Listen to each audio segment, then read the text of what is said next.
ومن أحسن قولا ممن دعا إلى الله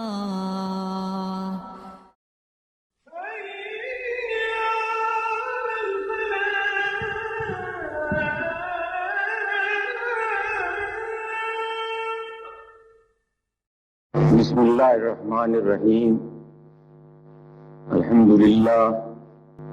للہ نحمده ونستعینه ونستغفره ونؤمن به ونتوکل علیہ ونعوذ باللہ من شرور انفسنا ومن سیئات اعمالنا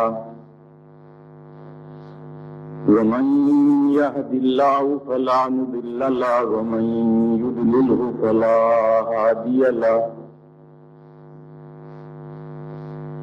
ونشهد أن لا إله إلا الله وحده لا شريك له ونشهد أن سيدنا ومولانا محمدا عبده ورسوله أرسله بالحق بشيرا ونذيرا وداعيا إلى الله بإذنه وسراجا منيرا وصلى الله تعالى عليه وعلى آله وأصحابه أجمعين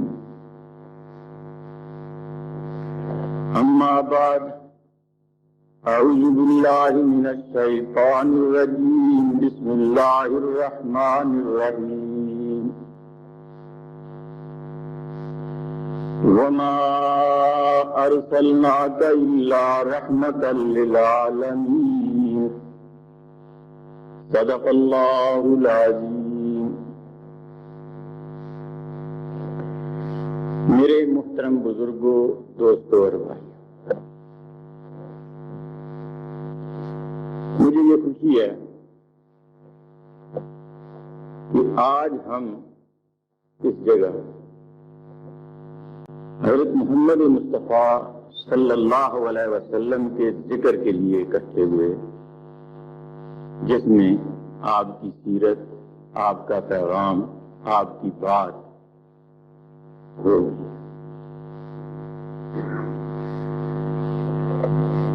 حضرات، قرآن کریم نے حضور اکرم صلی اللہ علیہ وسلم کے ساتھ جو عام تعلق ہر انسان کا ہے وہ بھی بیان کیا، اور خاص کر کے جو مومن کا تعلق حضور اکرم صلی اللہ علیہ وسلم کے ساتھ اور حضور کا تعلق ایک مومن کے ساتھ ہے اسے بھی بیان کیا. ایک مومن کے ساتھ حضور اکرم صلی اللہ علیہ وسلم کے تعلق کی نوعیت یہ ہے جسے قرآن یہ بیان کرتا ہے کہ النبی اولی بالمؤمنین من انفسہم. آپ تھوڑی دیر غور فرمائیں، دنیا میں ہر آدمی کسی نہ کسی کا کبھی مخالف بھی ہو سکتا ہے، متنفر بھی ہو سکتا ہے، دشمن بھی ہو سکتا ہے، لیکن اپنا آپ مخالف انسان نہیں ہوتا.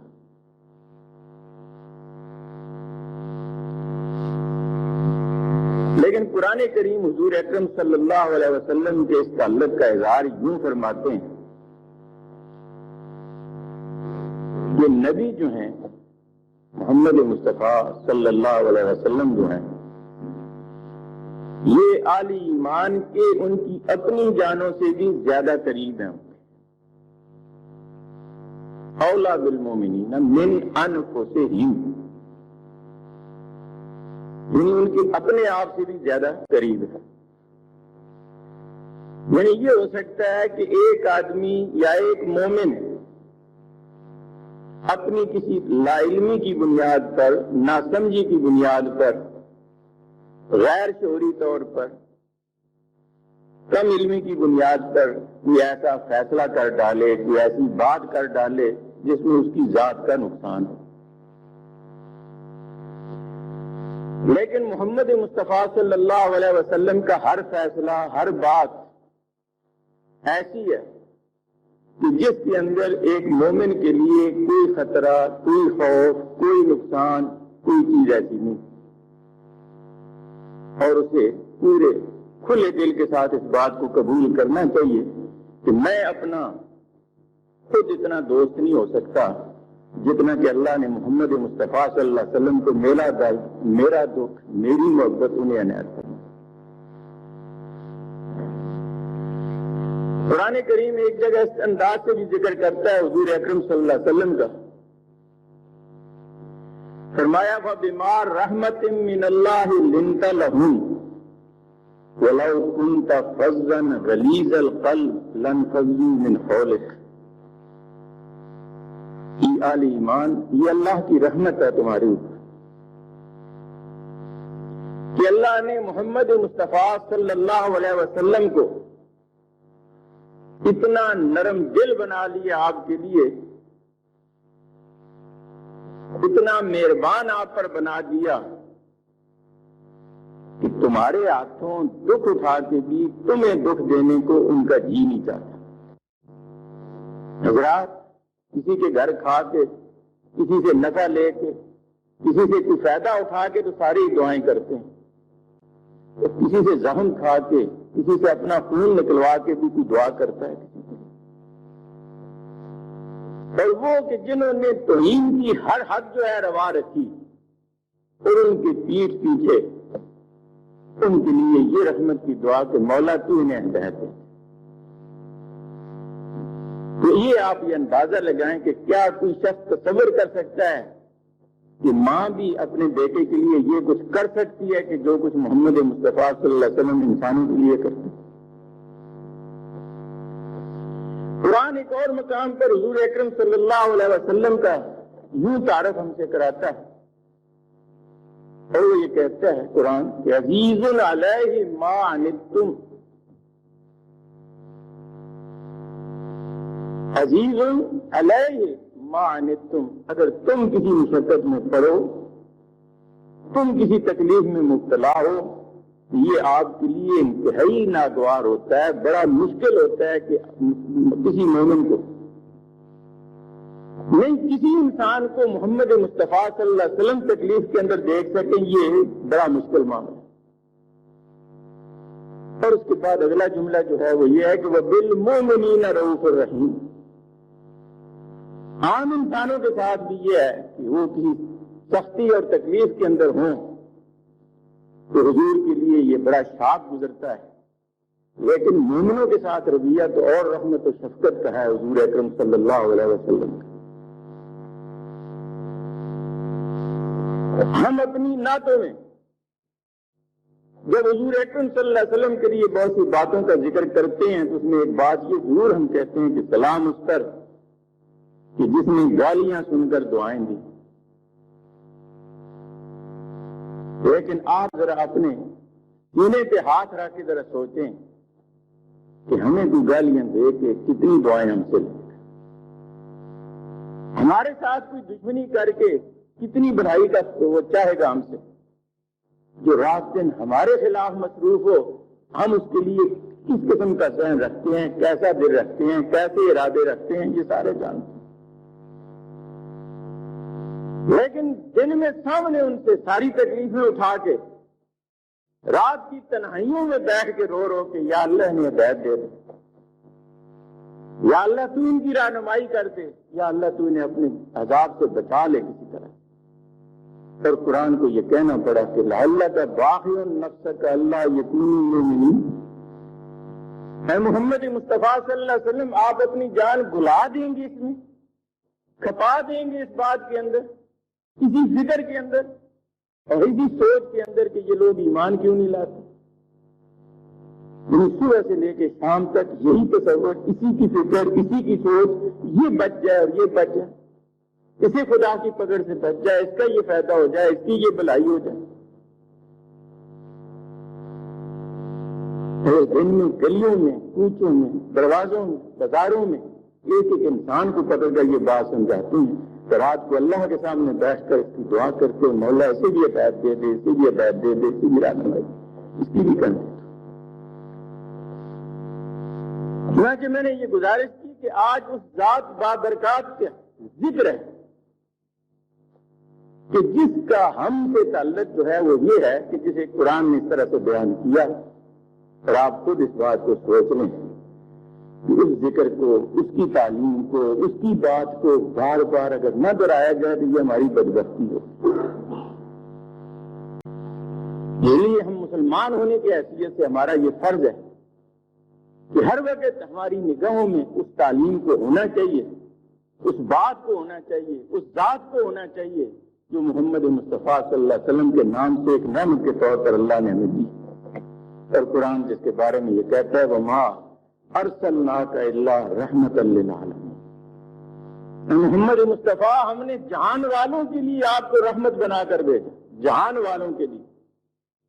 اور آپ یہ دیکھیں کہ اہل ایمان کے لیے دکھ اور تکلیف آپ تو محسوس کرتے تھے، اپنے دشمنوں کے لیے بھی یہ کچھ محسوس کرتے۔ ذرا اس واقعہ کو دیکھیے کہ 13 سال آل مکہ کے ہاتھوں ستائے جانے کے بعد مکہ چھوڑنے پر مجبور ہوئے، مدینے میں آئے اور 14ویں مہینے وہ چل دوڑے، اور انہوں نے اپنی طرف سے اتنی قوت اور طاقت اکٹھی کر کے لائے کہ محمد مصطفیٰ صلی اللہ علیہ وسلم اور ان کے ساتھیوں کو بالکل ختم کر دیا جائے اور ان کو دبا دیا جائے، ذکر ہی کچھ سرے سے ختم کر دیا۔ اللہ تعالیٰ مسلمانوں کو فتح دیتے ہیں، اور اس کے اندر 70 مشرکین قید کیے جاتے ہیں۔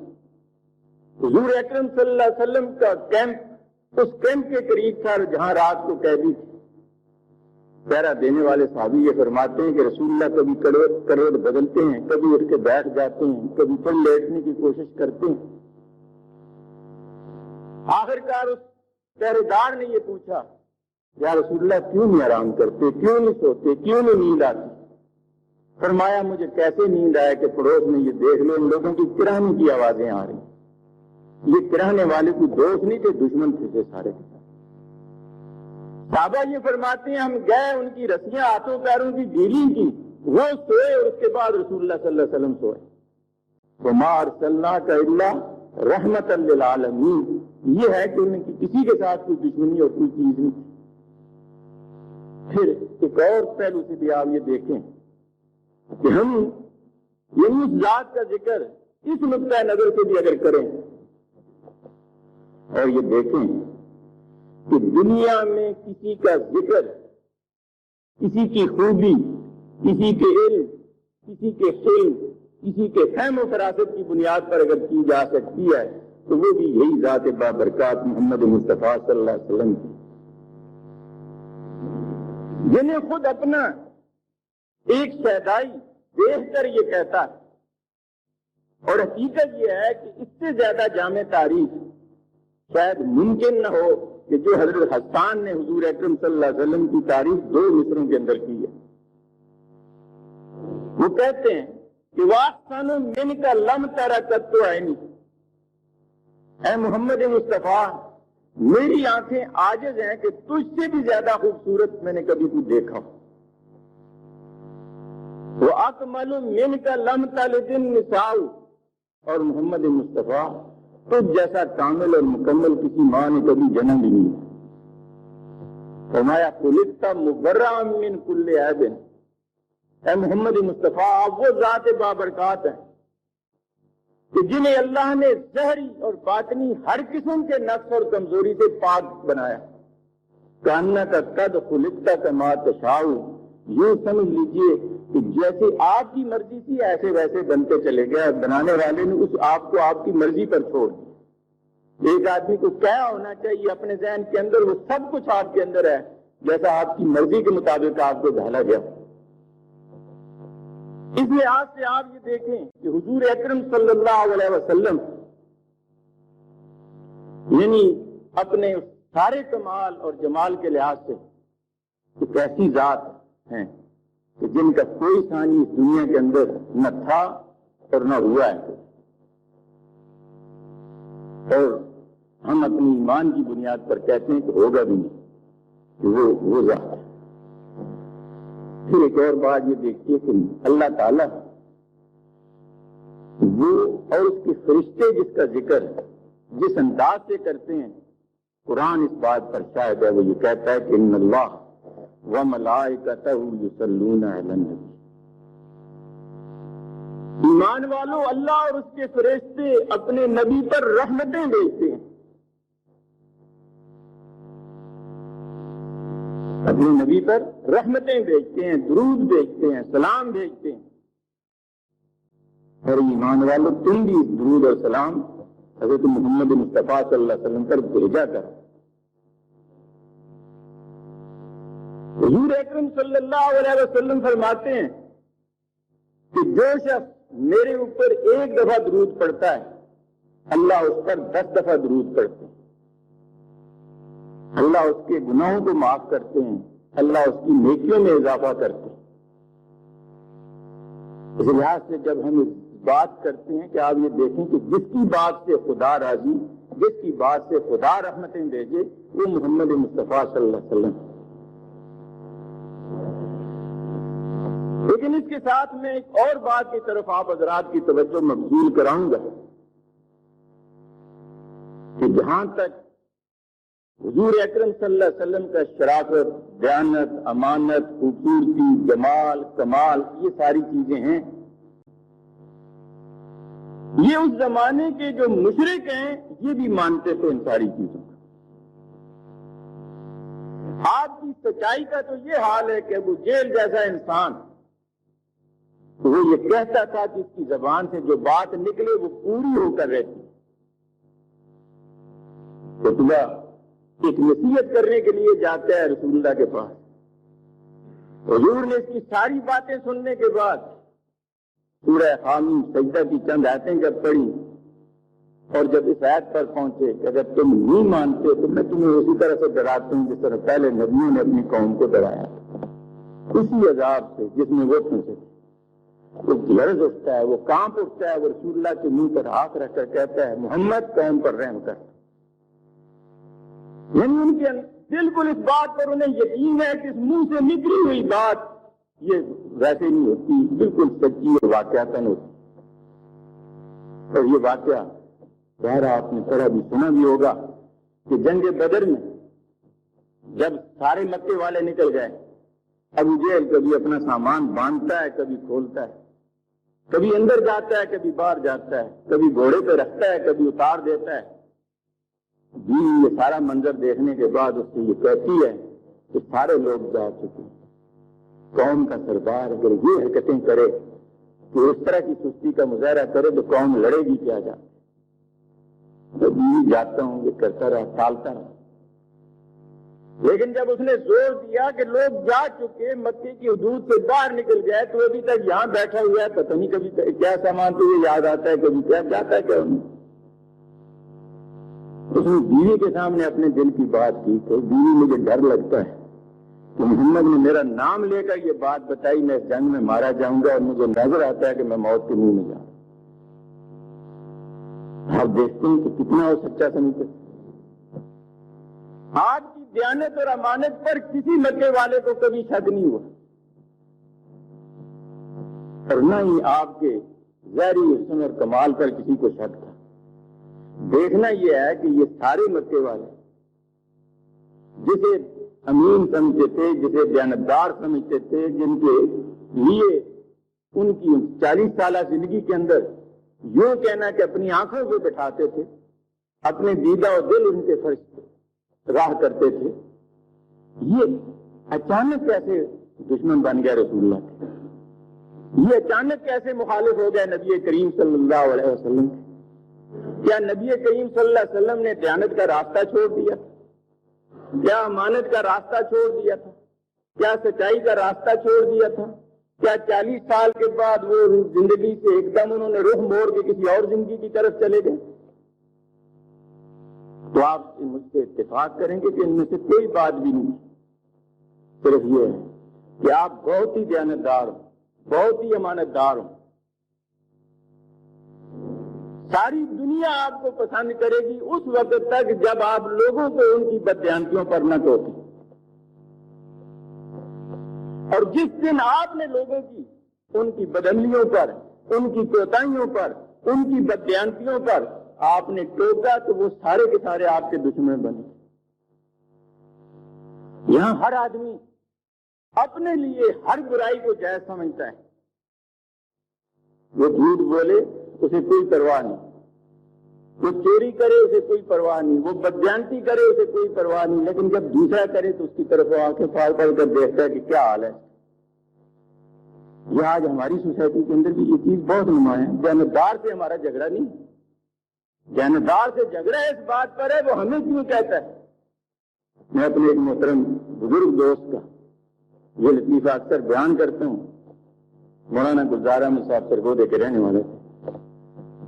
وہ ایک دور کے اندر جیل میں گئے ایک تقریر کی بنیاد پر.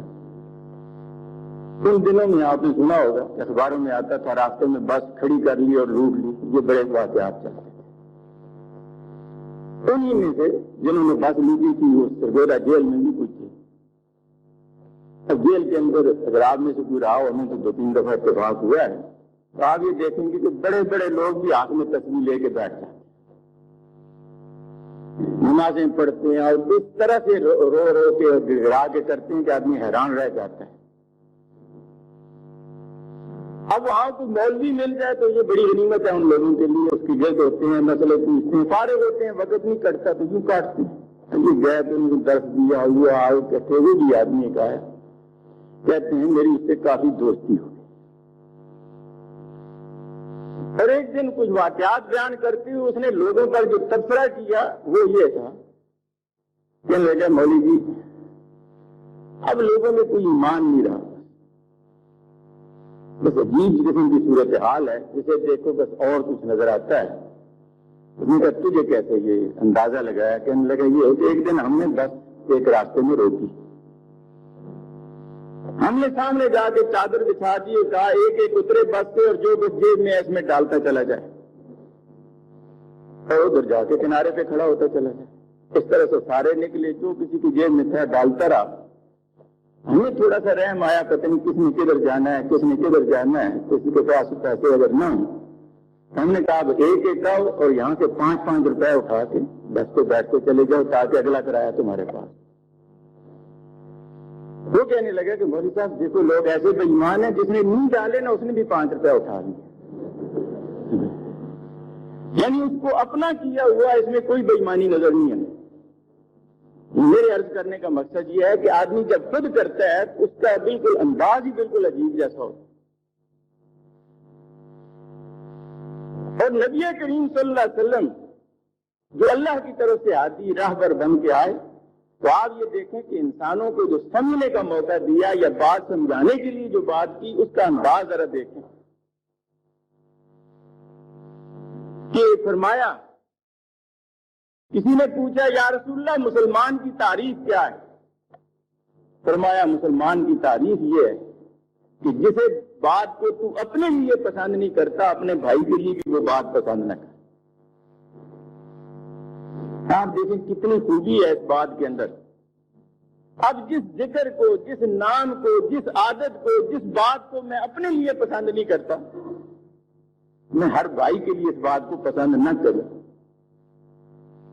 لیکن ہمارا حال یہ ہے کہ ہم اپنے لیے ہر برائی کو پسند کرتے ہیں اور ساری دیانت، ساری امانت، ساری شرافت کا ہم مطالبہ دوسرے سے کرتے ہیں. اور آج ہمیں دوسروں کے گناہ تو بہت نظر آتے ہیں، دوسروں کی برائیاں ہر وقت ہماری آنکھوں کے سامنے پھرتی ہیں. ہماری مجلسیں جب ہوتی ہیں اس کے اندر ذکر دوسروں کی برائیوں کا آتا ہے. میرے دوستوں اور بھائیوں کبھی یہ بتاؤ کہ ہم نے کوئی ایسی مجلس بھی جمائی جس میں اپنی برائیوں کو بھی یاد کیا؟ حضرت عیسیٰ علیہ السلام کا یہ قول عجیب و غریب ہے. فرمایا اے وہ لوگوں کہ دوسرے کی آنکھ کا تنکا دور سے دیکھ لیتے ہو اور اپنی آنکھ کا شاطیر تمہیں نظر نہیں آتا. ایک اور موقع پر وہ فرماتے ہیں لوگوں دوسروں کے عیب تم نے اپنے سامنے رکھے ہوئے ہیں اور اپنی برائیاں تم نے پیٹھ پیچھے کر دی ہیں. کاش تم اپنی برائیاں جو ہیں اپنے سامنے رکھتے اور لوگوں کی برائیاں پیٹھ پیچھے کر لیتے. لیکن یہاں انداز آپ دیکھیں گے ہے کہ نبی کریم صلی اللہ علیہ وسلم نے اس بات پر لوگوں کو عادی بنایا، اور اگر کبھی مجلس کے اندر اس طرح کی کوئی بات آئے گی کہ کسی دوسرے کا ذکر ذرا سا بھی توہین آمیز ہوا تو حضور اکرم صلی اللہ علیہ وسلم نے اس کا سختی کے ساتھ نوٹس کیا۔ حضرات، آج غیبت ہمارا معمول ہے، ہماری ہر مجلس کے اندر یہ ہوئے بغیر وہ بابرکت ہوتی ہی نہیں، چلتی نہیں ہے۔ لیکن نبی کریم صلی اللہ علیہ وسلم جسے فرماتے ہیں کہ الغیبت اشد من الزنا، زنا سے بھی زیادہ بری چیز اگر کوئی ہے تو وہ غیبت ہے۔ کیوں؟ فرمایا زنا کرنے والے کو کبھی تو خیال آئے گا میں گناہ کرتا ہوں، شاید وہ توبہ کر لے، لیکن غیبت کرنے والے کو کبھی خیال نہیں آتا کہ میں گناہ کرتا ہوں، اس میں تو اسے لذت محسوس ہوتی۔ اسی لیے قرآن نے جہاں اس کی دیانت کا تصور دیا، ساتھ اس کی لذت کا ذکر بھی کیا۔ اَیُحِبُّ أَحَدُکُمْ أَن یَأْکُلَ لَحْمَ أَخِیہِ میتۃ، کیا تم میں سے کوئی اس بات کو پسند کرتا ہے کہ اپنے مرے ہوئے بھائی کا گوشت کھائے؟ لیکن آپ یہ دیکھتے ہیں کہ گوشت بڑی لذیذ چیز ہے، اب وہ کھاتے وقت آدمی کو یہ ہوش نہیں رہتا یہ حرام کا ہے، حلال کا ہے، جائز کا ہے، ناجائز ہے، اپنا ہے، بیگانہ ہے، یہ ہو ہی جاتا ہے اس سے۔ اس لیے کہا کہ دیکھو اس میں فرق کرو، کس کا گوشت کھا رہے ہیں، اپنے بھائی کا، اور کس بھائی کا جو مرا ہوا ہے۔ حضور اکرم صلی اللہ علیہ وسلم ایک راستے سے آئے، کسی آدمی کو سزا دے کر راستے میں دو آدمی نے بات کرتے کرتے کہیں اس کے بارے میں کوئی غلط الفاظ استعمال کیے، جیسا کسی گناہگار کے بارے میں کہہ دیا جاتا ہے۔ لیکن حضور کے کانوں تک جب یہ بات پہنچی تو آگے کھڑے ہو گئے ایک جگہ۔ بعض روایتوں میں آتا ہے کتے کا بچہ مرا ہوا تھا، بعض میں آتا ہے بکری کا بچہ گلا سڑا ہوا مرا تھا۔ آپ ان دونوں کو پکڑ کے کہتے ہیں یہ کھاؤ۔ اچانک ان کے سامنے یہ بات آئی کہ دیکھنے لگ گئے کہ یہ مردار بھی ہے، بدبودار بھی ہے، گلا سڑا بھی ہے، ہمیں کھلایا جا رہا ہے، یہ کیسے بات ہے یا رسول اللہ؟ آپ تو مردار کھلانے سے منع کرتے ہیں اور آپ وہ فرمایا کھاؤ اسے۔ اور جب ان کے اندر انقباض اور ساری چیزیں دیکھی تو فرمایا تم نے جو بات کی ہے خدا کی قسم اس سے بہتر تھا کہ یہ کھا لیتے۔ تم مرے بھائی کے بارے میں اس طرح کی بات کی، تم نے ایک وہ بھائی جو تم سے جا چکا ہے جو تمہارے سامنے موجود نہیں۔ تو میں یہ گزارش کر رہا تھا کہ آج ہمیں اپنے عیب، اپنے نقص، اپنی کمزوریاں نظر نہیں آتی، دوسروں کے پیچھے ہم پڑے ہوئے ہیں، اور دوسروں کے نقص اور کمزوریاں جو ہیں وہ مزے لے لے کر بیان کرتے ہیں، اس میں ہونی بھی ہوتی ہیں اور انہونی بھی ہوتی ہیں، اور اس میں پھر ہم آگے تک بڑھتے ہیں۔ نبی کریم صلی اللہ علیہ وسلم نے ہم سب کو اپنی طرف لوٹایا، ہم سب کو ایک بات کی تعلیم دی اور اس بات کی طرف لایا کہ تم سب سے پہلے اپنے آپ کو دیکھو کیا حیثیت ہے تمہاری، اور تم کسی کے ساتھ بھی معاملہ کرنے چلو تو وہ۔ میں یہ گزارش یہ کر رہا تھا کہ نبی کریم صلی اللہ علیہ وسلم کا وہ پیغام کہ جس نے اس ذات بابرکات کو اس قدر، وہ لوگ جو اپنے سر آنکھوں پر بٹھانے کے لیے تیار تھے بلکہ کرتے تھے، ان کو سب کے سارے دشمن بنے، وہ تھا آخر بات کون سی؟ لہذا آج اور میں اگر اپنی مجلسوں کے اندر ضرور چیز کی فضیلتیں بیان کریں تو لازماً اس کی فضیلتیں ہیں، ہم حضور اکرم صلی اللہ علیہ وسلم کے حسن کی تعریف کریں تو لازماً ہے، ہم حضور اکرم صلی اللہ علیہ وسلم کی دیانت اور امانت کی تعریف کریں تو لازم ہے، یہ بات ساری چیزیں ہیں۔ میں اس طرف آپ کی توجہ دلانا چاہتا ہوں کہ اس بات کا کافر بھی کوئی مخالف نہیں تھا رسول اللہ کے بارے، وہ بھی یہ ساری چیزیں مانتے اور تسلیم کرتے تھے۔ دیکھنا یہ ہے کہ اس دیانتدار، اس امانتدار، اس سچے انسان، اس بااخلاق باکردار انسان کے کیوں مخالف ہوئے، کس بات پر مخالف ہوئے؟ قرآن کریم اس بات کی نشاندہی کرتا ہے اور وہ یہ کہتا ہے کہ اے محمد، یہ تیرے چاہنے والے، تیرے ساتھ عقیدت رکھنے والے، تیری دیانت اور امانت کے گن گانے والے، یہ تیرے مخالف کیوں ہوئے؟ کیا وجہ کیا ہے؟ انہم کانوا اذا قیل لہم لا الہ الا اللہ یستکبرون، جب ان سے یہ بات کہی جاتی ہے اور آپ نے جب یہ پیغام ان تک پہنچایا اور یہ بات کہی کہ لوگوں سن لو کہ ساری کائنات کا حاکم، قانون ساز، بادشاہ، حاجت روا، مشکل کشا، دکھ دینے والا، دکھوں سے بچانے والا، بیٹے دینے والا، بیٹیاں دینے والا، نفع دینے والا، نقصان دینے والا، قسمتیں بنانے والا، قسمتیں بگاڑنے والا، زندگی دینے والا، موت دینے والا، غرضے کہ جس کے سامنے آپ جا کر دامن پھیلائیں، جس سے مانگیں، جس کے مانگے پر وہ دیتا ہے، جس کو دینے کی ساری طاقتیں اور قوتیں حاصل ہیں. لا الہ، کوئی الہ نہیں، کوئی ذات نہیں، الا اللہ، مگر ایک اللہ کی ذات. بس اتنی سی بات. فرمایا جعل الآلہۃ الہ واحد. یہ شخص ہمیں بے شمار الہوں سے ہمارے رشتے، ناطے، تعلق، واسطے سارے کٹا کے سب سے ہمیں کہتا ہے منہ پھیر لو اور ایک اللہ سے اپنا سارا رشتہ جوڑ لو. ان ھذا لشیء عجاب. یہ ہے وہ تعجب والی بات اور یہ ہے سب سے زیادہ حیرانگی والی بات. میں آپ حضرات کی توجہ طرف دلانا چاہتا ہوں کہ سوچنا یہ ہے کہ ہم کسی غلط فہمی میں یہ نہ رہیں کہ ہم نے حضور اکرم صلی اللہ علیہ وسلم کی یوں اور یوں تعریفیں کر کے شاید ان کی قربت حاصل کر لی. میں آپ کو یہ بات بتانا چاہتا ہوں کہ قربت کے حاصل کرنے کا ایک ہی راستہ ہے کہ جو پیغام محمد مصطفیٰ صلی اللہ علیہ وسلم نے دیا، جب تک ہم اس پیغام کو مانیں گے نہیں، اس کا پرچار نہیں کریں گے، اسے قبول نہیں کریں گے، اسے آگے لے کے نہیں چلیں گے، تو ہم نے یہ لا الہ الا اللہ والے اس تصور کو پورا ہی نہیں کیا. سرے آئیے تھوڑی دیر کے لیے ہم اس لا الہ الا اللہ کی روشنی میں اپنے آپ کو ذرا دیکھتے ہیں.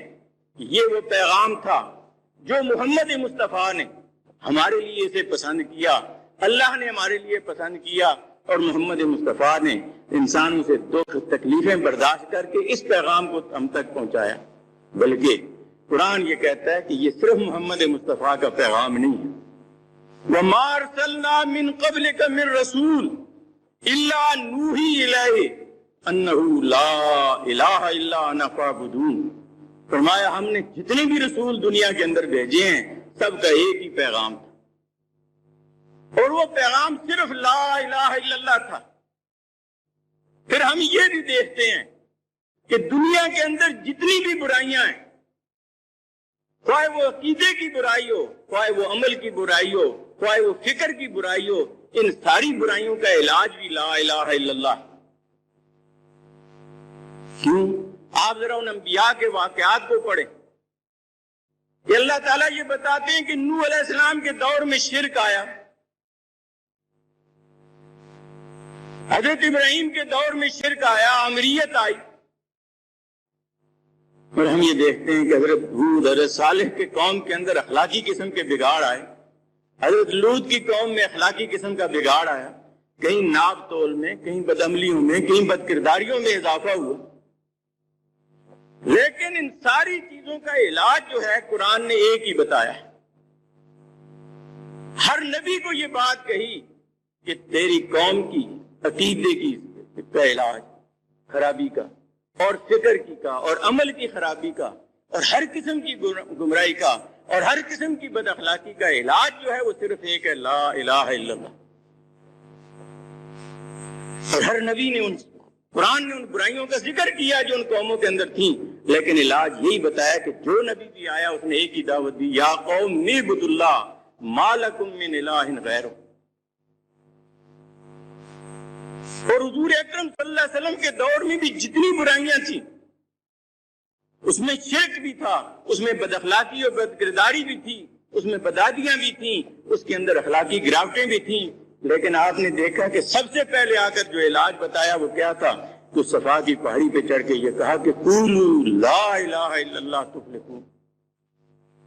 لوگوں تم لا الہ الا اللہ کہو، کامیاب ہو جاؤ گے، ان ساری برائیوں سے نکل جاؤ گے. تو آپ یہ دیکھیں کہ واقعتاً یہ بات ہوئی بھی عملاً یا نہ ہوئی.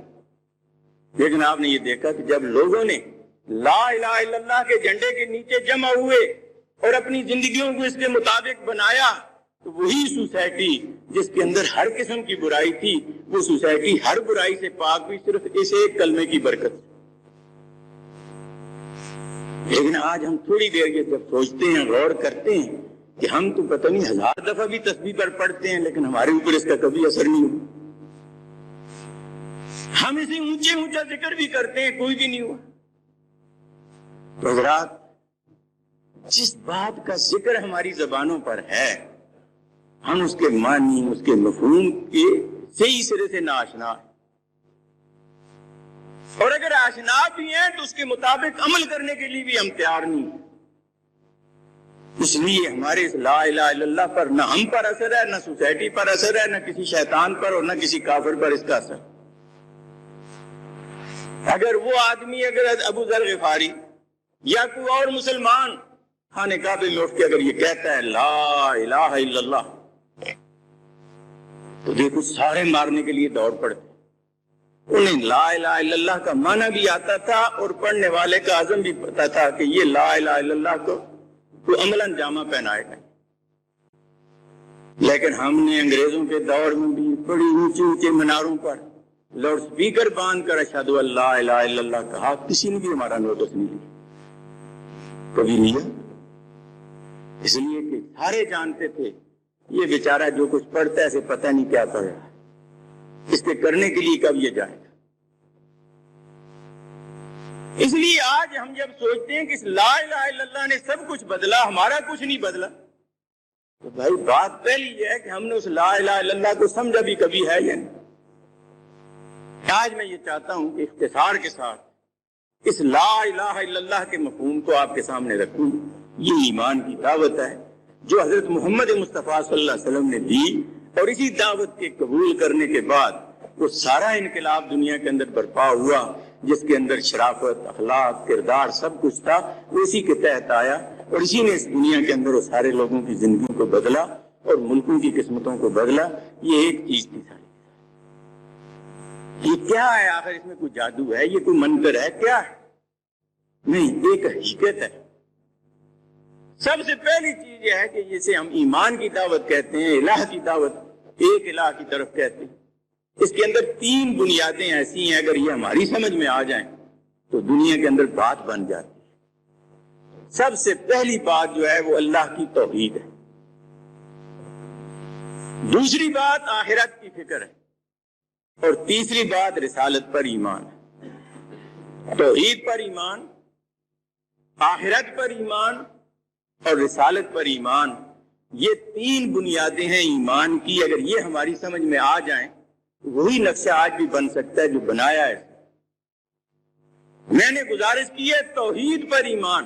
اللہ کو ماننے والے ہر دور میں ہمیشہ رہے ہیں، لیکن اللہ کو ایک ماننے پر ہی جھگڑا رہا۔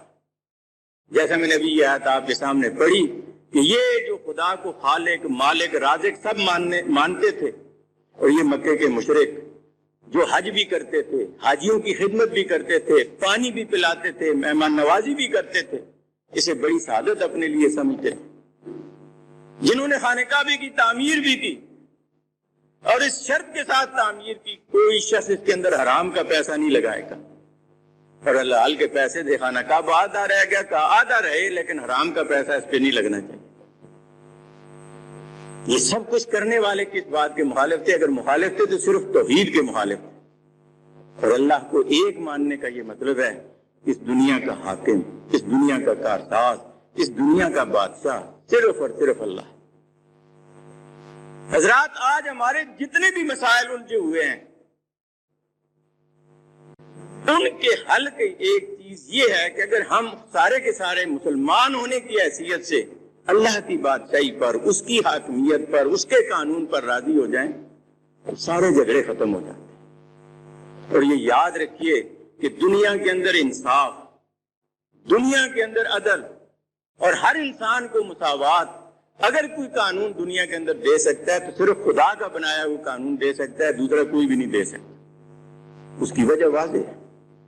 جب ایک میں قانون بناؤں گا تو اپنی ذات اور اپنے رشتہ داروں کو الگ کروں گا، جب ایک پارلیمنٹ بنائے گی قانون تو وہ اپنے رشتہ داروں، عزیزوں کو اور ان کی لاج ان کو الگ کریں گے، لیکن خدا کے ہم سارے بندے ہیں، ایک جیسے بندے ہیں، سب کو اس نے پیدا کیا اور اپنے بنائی ہوئی کسی چیز پہ کوئی شخص نقص نہیں نکالتا۔ آپ نے یہ دیکھا ہوگا، کبھی سنا ہے کہ جب مشاعرہ ہوتا ہے آپ کسی کے شعر پر بہت داد دیتے ہیں، کسی پر تھوڑی داد دیتے ہیں، لیکن جو شاعر ہے اس سے پوچھئے ذرا، اس کو اپنا ایک ایک شعر اتنا پیارا ہوتا ہے کیونکہ اس کا بنایا ہوا ہوتا ہے۔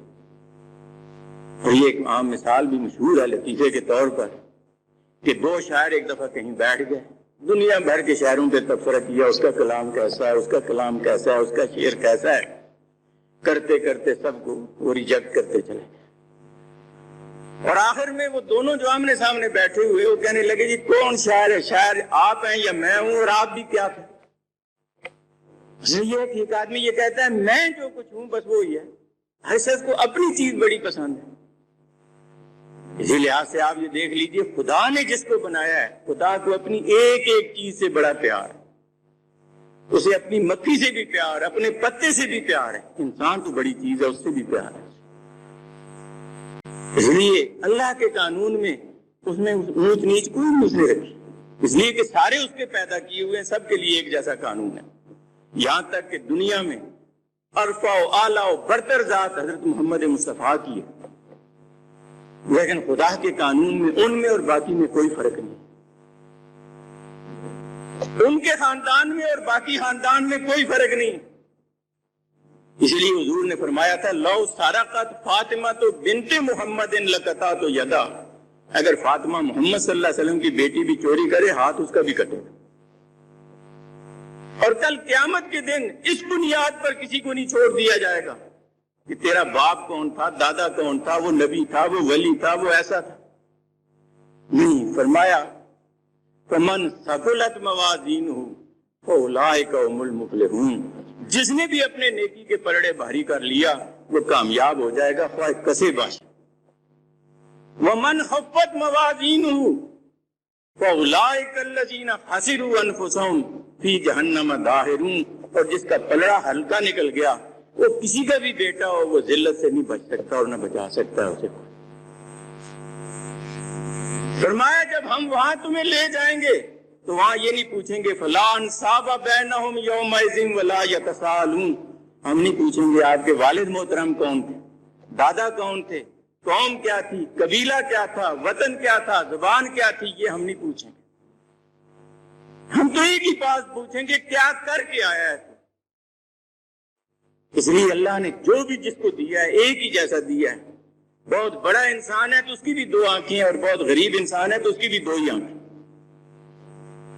اللہ نے اپنے جسم میں کوئی فرق نہیں رکھا کسی کے اندر، سب کو ایک جیسا دیا، اس لیے سب کے ساتھ ایک جیسا معاملہ اس کو ہو۔ اس لیے اس نے جو قانون دیا ہے اس کے اندر جو مساوات کا تصور ہے آپ تو دنیا میں اس کا تصور بھی نہیں کر سکتے، تو جو کر کے بتائی حد یہ ہے کہ اس مساوات کے اندر یہاں تک بھی معاملہ ہے کہ ہم یہ دیکھتے ہیں کہ جہاں حضرت عمر رضی اللہ تعالیٰ عنہ صدقے کے اونٹ مدینے کے چند ممتاز لوگ چرایا کرتے تھے باری باری پر، اور ایک دن بار حضرت عمر کی بھی آتی تھی کہ وہ صدقے کے اونٹ لے کر جاتے تھے چرانے کے لیے۔ اس سے زیادہ کوئی مساوات ہے؟ آج جو مساوات کے شور مچاتے ہیں ذرا دیکھو ان کی زندگیوں میں اور ان کے معاملات میں۔ اور اس سے بھی زیادہ کہ آپ اس بات کو ذرا دیکھیں کہ آپ غور فرمائیں کہ آج یہ کہا جاتا ہے کہ ہم غریبوں کے لیے یہ کریں گے، غریبوں کے لیے یہ ہوگا، لیکن جو واقعتاً غریبوں کے لیے اسلام نے تصور پیش کیا اس کا کوئی مثال یا نمونہ آپ بتا سکتے ہیں؟ یعنی صدیق اکبر جیسا آدمی جو اپنی تجارت اور کاروبار کے لحاظ سے معروف ترین ہیں، 2 سال چند مہینے 6 مہینے بھی پورے نہیں کر سکے اپنے خلافت کے، اور جب اس دنیا سے جاتے ہیں تو جاتے ہوئے یہ پوچھتے ہیں اپنی بیٹی سے عائشہ یہ بتاؤ ہر مرنے والے انسان نے مرنا ہے اور ہر مرنے والے کے لیے کفن چاہیے، کیا گھر میں کفن ہوگا؟ میں آپ سے پوچھتا ہوں کہ ہماری پاکستان کی مملکت سے کئی گنا بڑی مملکت کا سربراہ دنیا سے جا رہا ہے، اور انسان بھی اتنا عظیم کہ حضور نے فرمایا میرے اوپر جتنوں نے بھی احسان کیا میں نے ہر ایک کے احسان کا بدلہ چکایا، ابو بکر کے احسانوں کا بدلہ میں نہیں چکا سکا۔ وہ جا رہا ہے، پوچھتا ہے بتائیے کوئی کفن ہے؟ ابھی حضرت عائشہ جواب نہیں دے پا رہی، اور خود فرماتے ہیں بیٹی اس کی پرواہ نہ کر، میرے جسم کے کپڑے مرنے کے بعد اتار کے انہی کا کفن بنا کے دفنا دینا۔ اور حضرت عائشہ رو کر کہتی ہیں ابا اتنی بھی گئے گزرے ہوں گے کہ اپنے باپ کو کفن بھی نہیں دے سکیں گے۔ فرمایا بیٹی نہیں، بات اصل یہ ہے نئے کپڑے زندہ کے لیے ہوتے ہیں، مردے کے لیے بس پرانے بھی کافی۔ ہمارے ہاں ایک پولیس کا سپاہی بھی جو ہے 2-2 4-4 ٹیکسیاں چلاتا آپ کو نظر آئے گا۔ یہ صدر مملکت جا رہا ہے اور گھر میں کفن کے لیے پوچھ رہا ہے یا نہیں؟ بتائیں اس مساوات کا کوئی تصور کہیں ہے؟ آپ دیکھیں حضرت عمر کو کہ ایک قحط کے دور میں ایک دور کا دیہاتی مہمان آیا، کھانے میں ساتھ شریک ہوا، اور وہ سالن میں جو گھی ہے تڑپ اس کی طرف وہ لقمہ دوڑائے اور لے اور سالن کے ساتھ اس گھی کو لپیٹنے کی کوشش کرے۔ آج کل آپ کو بہت اللہ نے دیا ہوا ہے، شاید یہ تصور آپ نہ سمجھیں، کسی زمانے میں سالن میں پانی زیادہ ہوتا ہے، اب بھی دیہاتوں میں زیادہ ہوتا ہے، اور گھی تھوڑا تھوڑا ہوتا ہے جو پھیل جاتا ہے اس پلیٹ کے اندر۔ اس پھیلے ہوئے گھی کی طرف وہ اپنا لقمہ لے کر جائے۔ حضرت عمر نے 1-2 دفعہ اسے لقمہ اس طرح سے اٹھاتے دیکھا اور اس طرح گھی کے پیچھے لقمہ دوڑاتے دیکھا پلیٹ کے اندر، تو پوچھا ایسا اندازہ ہوتا ہے کئی زمانے سے تو نے گھی نہیں دیکھا؟ کیا 1 سال ہو گیا جب سے قحط پڑا ہے، گھی کا تو منہ بھی نہیں دیکھا میں نے، تو آج یہ ذرا ذرا نظر تو آیا ہے۔ تو آپ نے اس کے بعد سے قسم اٹھائی جب تک ہر آدمی گھی کھانے کے قابل نہیں ہوگا عمر بھی گھی اس وقت تک نہیں کھائے گا۔ آپ اس کا اندازہ نہیں کر سکتے کہ دوسری جگہ کوئی ہے اس کے یعنی مقابلے کی کوئی چیز۔ کس نے دیا یہ؟ اس خدا کی حکمیت کا، اس قانون کی برکت تھی۔ اور اس کی سب سے بڑی برکت جو ہے وہ یہ کہ خدا کے قانون میں حاکمیت و محکومیت کا تصور نہیں ہے۔ حضور نے جو تصور دیا وہ یہ ہے کہ سید القوم خادمہم، قوم کا سردار ان کی خدمت کرنے والا ہوتا ہے، صاحب نہیں ہوتا۔ اس لیے آپ یہ دیکھ لیں کہ جو زندگی رسول اللہ کی تھی وہ یہ ہے کہ ہم یہ دیکھتے ہیں کہ وہ بازار جاتے ہوئے کسی یتیم، کسی بیوہ کا دروازہ کھٹکھٹا کر پوچھتے ہیں تیرا سودا لانا ہے، کسی کی ضرورت پوری کرنی ہے، تو یہ ساری چیزیں وہ بھی کرتے تھے۔ اور ہم حضرت ابو بکر، حضرت عمر، حضرت عثمان کو دیکھتے ہیں، حضرت علی کو بھی اسی طرح سے ان کی زندگیاں گزری، کبھی بھی صاحب بہادری اور صاحب گیری کا تصور نہیں آئے۔ اٹھ کے خود کام کرنا، اس لیے انہیں پتا تھا کہ اس کا معاملہ کیا ہے۔ اور پھر دوسری بات یہ کہ وہ خزانہ جو ان کے پاس اکٹھا ہوتا تھا خدا کے قانون میں، اس کی حیثیت یتیم کے مال سے بھی زیادہ سخت، یتیم کے مال سے بھی زیادہ سخت، اور اس کی حفاظت مسلمانوں کے لیے اسے کرنی پڑتی تھی، اپنی ذات کے لیے نہیں۔ اپنی ذات کے لیے اس معروف کی بنیاد پر وہ لے سکتا تھا، ویسے نہیں لے سکتا تھا۔ اور یہ تصور بھی ذہن میں نہیں تھا کہ میں حکمران بن گیا ہوں تو خزانے میرے ہاتھ میں آئیں گے۔ آپ یہ دیکھ لیجئے کہ ہم دیکھتے ہیں حضرت ابو بکر کی رات کو بیعت ہوتی ہے، صبح کپڑے کا تھان بازو پر اٹھایا ہوا بازار کی طرف جا رہے ہیں، عبیدہ ابن جراح راستے میں ملے، کہا ابو بکر کدھر؟ فرمایا میں تو کپڑا بیچنے جا رہا ہوں۔ کیوں؟ تجھے رات کو تو ہم نے بیعت کی، خلیفہ بنایا۔ تو بیعت تو کی، خلیفہ تو بنایا، لیکن پیٹ میرا بھی ہے، میرے بچوں کا بھی ہے، تو میں نے اس کے لیے سوچا ہے پروگرام، میں زور تک اپنا کام کروں گا، زور کے بعد پھر خلافت کا کام کیا کرتا۔ کہا ابو بکر ایسا نہیں چلے گا، اور راستہ کوئی نہیں۔ آخر سارے مسلمانوں نے بیٹھ کر یہ طے کیا، میرے خرچے پر اندازہ لگائیں، یہ طے کیا کہ ہم میں سے اوسط درجے کا جو آدمی کا خرچ ہے وہ خرچ امیر المومنین کو بیت المال سے دیا جائے۔ اور اس زمانے میں اوسط درج کا خرچ 150 درہم تھا، اور 150 درہم حضرت ابو بکر صدیق کی تنخواہ خلافت کی مقرر تھی۔ لیکن آپ آخر تک اس پر مطمئن نہیں تھے، اور آپ نے یہ وصیت فرمائی کہ میرا فلانا باغ جو ہے وہ اٹھا کے بیت المال میں دے دو تاکہ اس کی قیمت پوری ہو جائے اور میں خدا کے سامنے بری ذمہ ہو کر جاؤں۔ اور پھر دیانت کا یہ حال کہ مرتے وقت ایک وصیت کرتے ہیں اور بڑی عجیب و غریب قسم کی. فرمایا عائشہ ہمارے گھر میں ایک خچر ہے، ایک خادم ہے، ایک مشکیزہ ہے اور ایک پیالہ ہے، یہ بیت المال کے ہیں. جب تک میں مسلمانوں کا کام کرتا تھا ان سے فائدہ ہم اٹھانا ہمارے لیے جائز تھا، لیکن میرے مرنے کے بعد اگر تم نے اس سے فائدہ اٹھایا تو تمہارے لیے حرام ہے، یہ مسلمانوں کی چیز. لہذا میرے مرنے کے بعد ہی اسے عمر کے حوالے کر دینا. اور حضرت عمر خلافت پر بیٹھتے ہیں تو پہلا چارج ان کے پاس ابو بکر کے گھر سے یہی خچر اور مشکیزہ آتا ہے، اور آپ رو کر یہ کہتے ہیں ابو بکر اللہ تیرے اوپر رحم کرے کہ آنے والے کے لیے اب بہت مشکلات. تو وہ سوچے گا کہ میں نے کدھر جا رہا ہوں، میں نے کیا کرنا ہے. ہاں یہ تصور کریں عمر بن عبدالعزیز کو ہم دیکھتے ہیں کہ ایک مہمان آ کر بیٹھا ہوا ہے، جب تک اپنے دفتر کا کام کر رہے ہیں چراغ جل رہا، اور دفتر کا کام بند ہوتا ہے چراغ جا کے بند کر دیتے ہیں، پھر کہتے ہیں اب بات کر کیا کرنی ہے تیری میری بات. اس نے کہا امیر المومنین چراغ کو تو جلنے دے. کہا بات تیری میری ہے اور چراغ کا تیل جو ہے وہ بیت المال کا ہے، وہ تیری میری بات پہ نہیں جل سکتا. یہ مثال دیانت کی کوئی ہے کہ وہ عمر بن عبدالعزیز جس کا خلافت سے پہلے یہ حال تھا کہ غلام نے تو کہا کہ جا کر میرے لیے ایک چادر لاؤ. اس نے 8 روپے کی چادر بازار سے لائی. عمر بن عبدالعزیز نے اپنے ہاتھ میں لے کے بڑے خوش ہوئے، پسند کیا، کہا بڑی عمدہ چادر لائی. وہ غلام ہنس پڑا. اس نے کہا کیوں ہنستے ہو؟ کہا امیر المومنین وہ دن بھی یاد ہے نا تجھے جب 800 درہم کی چادر لایا تو اٹھا کے تو نے میرے منہ پہ ماری تھی کہ یہ میرے استعمال کے قابل نہیں ہے، آج 8 درہم کی چادر بھی تو پسند کرتا ہے. یعنی انہوں نے اس ذمہ داری پر آنے کے بعد پہلی زندگی میں اتنا بڑا فرق آتا ہے. یہ بنیاد جو ہے یہ اس کے اندر آتی ہے کہ جہاں تصور یہ دیا گیا کہ سید القوم خادم، یہ خدا کے قانون کی برکت. یہاں بادشاہ سلامت والا کوئی تصور ہی سرے سے نہیں پایا جاتا، اور وہ ایک چیز تھی کہ جو سب لوگوں کو دی اور بیت المال کی وہ دیانت اور امانت کے طور پر ان کے سپرد کیا گیا. اس لہذا اسے مسلمانوں کی بہتری میں فرق ہونا چاہیے. اس کے اندر امیر کا اور اس کے بیٹے کا بھی اتنا ہی آتا ہے جتنا کسی اور کا. اس لیے میں یہ سمجھتا ہوں کہ یہ لا الہ الا اللہ میں پہلی بنیاد توحید کی جو ہے وہ اللہ کے قانون کی ہے، اللہ کی بادشاہت. اور ایک اور چیز بھی آپ اپنے ذہن کے اندر رکھیں، توحید ہی کی بات چلی. ہم سارے زبان سے یہ بات کہتے ہیں کہ نفع اور نقصان صرف اور صرف اللہ کے ہاتھ میں ہے.